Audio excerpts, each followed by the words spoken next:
नमस्कार, प्रणाम। मैं आपका अपना दोस्त विशु राय स्वागत करता हूँ एक और नई कहानी में। आज की जो कहानी है, यह कहानी है बंगाल की। बंगाल के कोलकाता शहर में एक हलवाई की दुकान रहती है, जो कि बहुत प्रसिद्ध रहती है।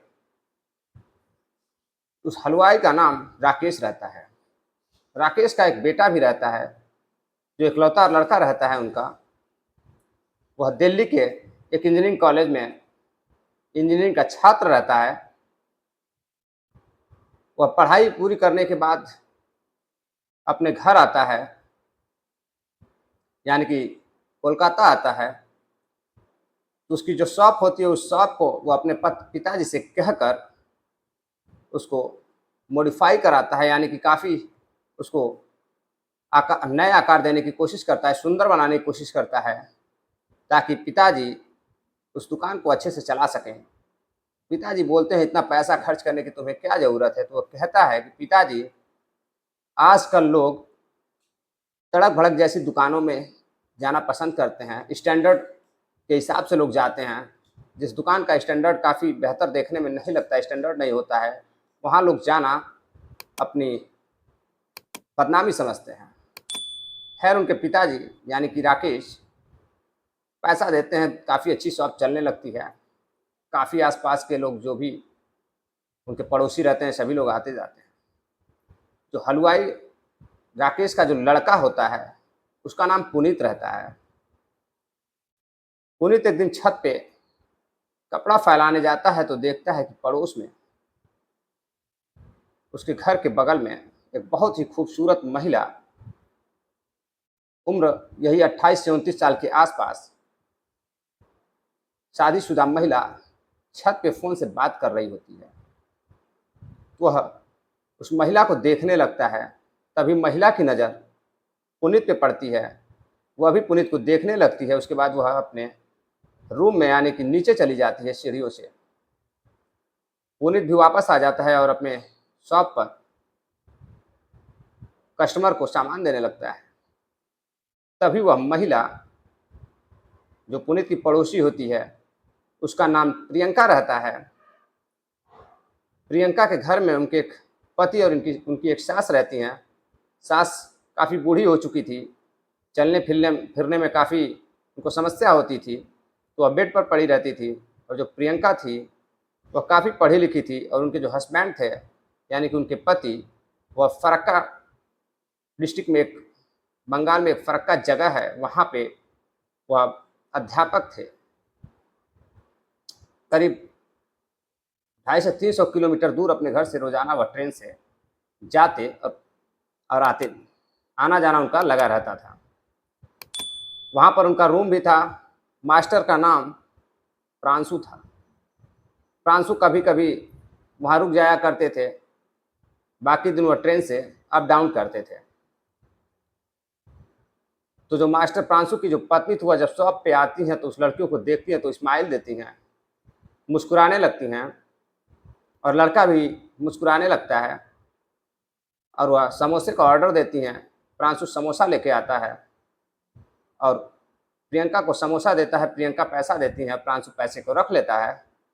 प्रियंका समोसा लेती है और मुस्कुराते हुए थैंक यू बोलती हैं और घर चली जाती है। फिर एक दिन सुबह प्रांशु अपने शॉप पर जब होता है, तो प्रियंका आती हैं और बोलती हैं कि आपके यहाँ मुझे जलेबी खाना है, जलेबी बनी है या नहीं? तो वह बोलता है प्रांशु कि नहीं, अभी हमारे यहाँ जलेबियाँ तो नहीं बनी है, मिठाइयाँ और समोसे छन रहे हैं, आप चलिए घर पे, मैं पहुँचा दूँगा। फिर वह कुछ समोसे और कुछ मिठाइयाँ लेकर के उनके घर पे जाता है, तो देखता है घर पे कोई नहीं रहता है। जो मास्टर की बीवी होती हैं प्रियंका, वह घर पे अकेली रहती हैं और सासू माँ अपने रूम पे पड़ी रहती है। प्रांशु पहुँचता है, दरवाजे को नॉक करता है, खटखटाता है, तो प्रियंका दरवाज़ा खोलती है। वो तो तभी प्रांशु कहता है कि यह लीजिए, आपका सामान तैयार है, मैं ले आया हूँ।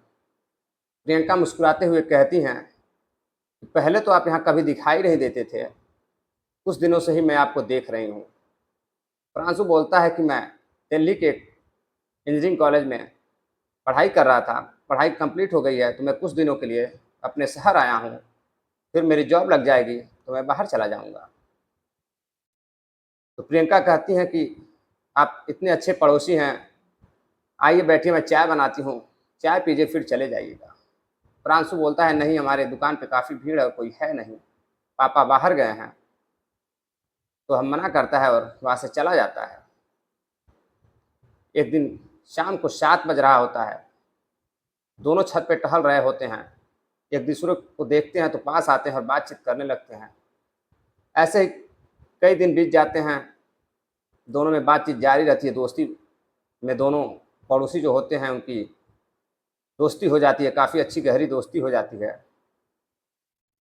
ऐसे ही आते जाते जब भी मास्टर बाहर रहते तो प्रांशु उनके घर जाया करता था, बैठता था, बातें करता था। भाभी का रिश्ता प्रांशु का और उनका था। प्रियंका को हमेशा वह भाभी कहकर बुलाता था और मास्टर से भी प्रांशु की काफ़ी जान पहचान थी, यानी कि पुनीत से भी काफ़ी अच्छी जान पहचान थी। कभी भी कुछ चाहिए होता तो पुनीत वहाँ से फ़ोन करते और प्रांशु समोसे लेकर, जो हलवाई का बेटा रहता है प्रांशु, वह लेकर चला जाता था। एक दिन जब पुनीत कहता है कि आज मैं घर नहीं आऊँगा क्योंकि आज मैं बहुत थक गया हूँ, तो प्रियंका कहती है ठीक है कोई बात नहीं है,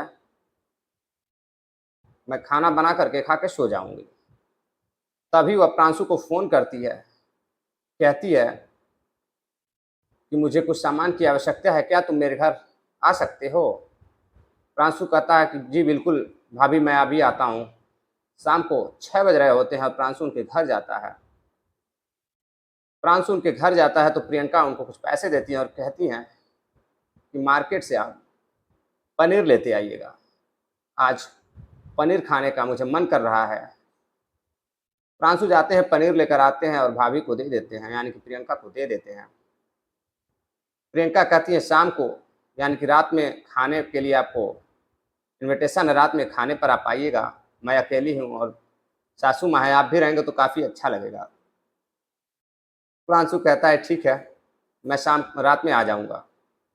रात में जब पनीर तैयार हो जाता है तो फिर प्रियंका फ़ोन करती हैं, प्रांशु आता है, दोनों साथ बैठकर डिनर करते हैं। उसके बाद जब प्रांशु जाने लगता है तो प्रियंका कहती है कहाँ जा रहे हो, कुछ देर साथ तो बैठो, बातें करते हैं, मैं भी अकेली हूँ, तुम भी अकेले हो, बातचीत करते हैं फिर चले जाना। धीरे धीरे दोनों बातचीत करते हैं, एक दूसरे की निगाहों में निगाहें डालते हैं, देखते रहते हैं और एक दूसरे के करीब आने लगते हैं। और इतना करीब आ जाते हैं, रात कैसे गुजर जाती है दोनों को पता नहीं चलता है। सुबह 5 बजे प्रांशु अपने घर जाता है और प्रियंका सुबह उठकर टहलने के लिए चली जाती हैं। फिर एक दिन उनकी बहन, प्रियंका की बहन होती है, उनका नाम निशा रहता है, वह मेरठ में, सॉरी आगरा में एक मेडिकल कॉलेज छात्रा होती हैं।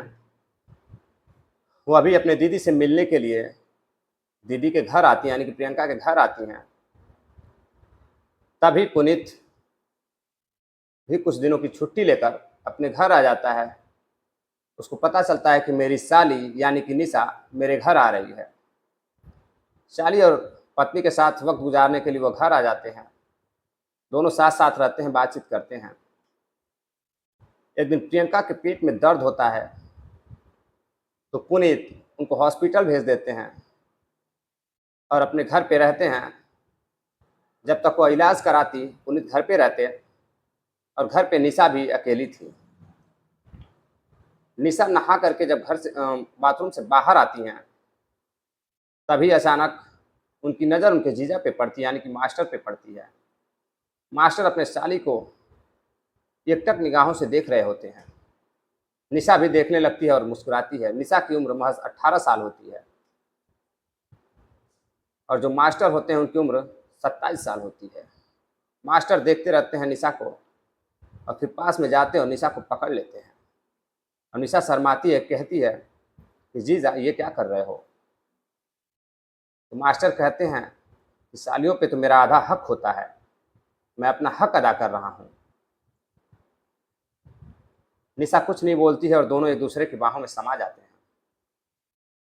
तभी बेल बजती है, दोनों एक दूसरे से अलग हो जाते हैं और मास्टर जा कर के दरवाज़ा खोलते हैं तो देखते हैं प्रियंका अब प्रियंका सामने खड़ी है। प्रियंका जैसे अंदर घुसती है, मास्टर पूछते हैं क्या हुआ, तो अब बताती है कुछ नहीं, मेरे पेट में पथरी है, उसका ऑपरेशन कराना पड़ेगा। मास्टर कहते हैं ठीक है, कोई बात नहीं, ऑपरेशन हो जाएगा। तभी वह निशा को देखती है कि वह रूम में कपड़े बदल रही होती है, लेकिन कोई भी शक नहीं करती है क्योंकि बहन पहली बार उसके घर आई होती है। फिर कुछ दिन बाद छुट्टी बिताकर अपना पुनीत चले जाते हैं। तभी दोनों बहनें छत पे टहल रही होती हैं और प्रांशु छत पे टहलने जाते हैं तो देखते हैं एक खूबसूरत 18 साल की लड़की प्रियंका के साथ टहल रही है। तो अभी जाते हैं और पूछते हैं कि भाभी यह कौन है, इन्हें तो मैं पहली बार देख रहा हूँ। तो उनकी भाभी बोलती हैं, यानी कि प्रियंका बोलती हैं कि यह मेरी बहन है और आगरा में डेंटल पढ़ाई कर रही है, डेंटल कॉलेज में है। तो मुस्कुराता है, कहता है देखने में तो बिल्कुल आप जैसी हैं। उनकी बहुत सारी तारीफ करता है और निशा पिघलने लगती हैं और निशा भी कहीं ना कहीं अपना जाने अनजाने में दिल दे बैठती हैं प्रांशु को। खैर प्रांशु तो यही चाहता था, क्योंकि निशा काफ़ी जवान थी। निशा को देखने के बाद उसके मन में तरह तरह के सवाल गूंज रहे थे। एक दिन जब उनकी दीदी खाना बना रही होती हैं तभी प्रांशु उस समोसे लेकर उनके घर जाता है और कहता है कि आपकी दीदी कहाँ हैं। तो निशा बताती है कि दीदी अभी खाना बना रही हैं, अब मैं कुछ कपड़े हैं उसी को प्रेस कर रही थी, क्योंकि मुझे आज शाम को आगरा निकल जाना है। वह उदास हो जाता है, दोनों एक दूसरे को देखने लगते हैं। फिर वह इशारा करता है और उस लड़की का मोबाइल नंबर ले लेता है, यानी कि निशा का मोबाइल नंबर मांगता है। निशा अपना मोबाइल नंबर दे देती है। मोबाइल नंबर लेने के बाद वो चला जाता है। प्रियंका आती है तो पूछती है प्रांशु क्यों आया था। निशा बताती है पता नहीं, वो तो तुम्हें पूछ रहा था। खैर शाम होती है, प्रियंका ले जाती हैं और उनको ट्रेन पे बैठा देती हैं आगरा के लिए। निशा चली जाती हैं। उस रात कोई नहीं होता है। पुनीत भी अपने फरक्का अपने किराए वाले रूम पे रहते हैं। फिर प्रांशु को फ़ोन करती है, प्रांशु आते हैं और प्रियंका के साथ रोज़ की तरह रात गुजारते हैं, संबंध बनाते हैं। ऐसा कई महीनों तक चलता रहा। और उधर पुनीत की बात अपने साली से भी होने लगी, यानी कि जीजा अपने साली को भी चाहने लगे, उनसे भी बात करने लगे, उनसे भी मिलने जाते थे। वह अक्सर स्कूल का अपनी थकावट का बहाना बनाकर निशा से मिलने चले जाते थे, निशा के साथ होटल में संबंध बनाते थे। उधर प्रांशु भी निशा को बहुत चाहने लगा था। एक दिन प्रांशु फ़ोन करता है और कहता है कि मैं आज आगरा आ रहा हूँ, और इधर प्रियंका को बताता है कि मैं कॉलेज के कुछ काम से जा रहा हूँ, मुझे 1-2 महीने लग जाएंगे, जॉब भी तलाश करनी है।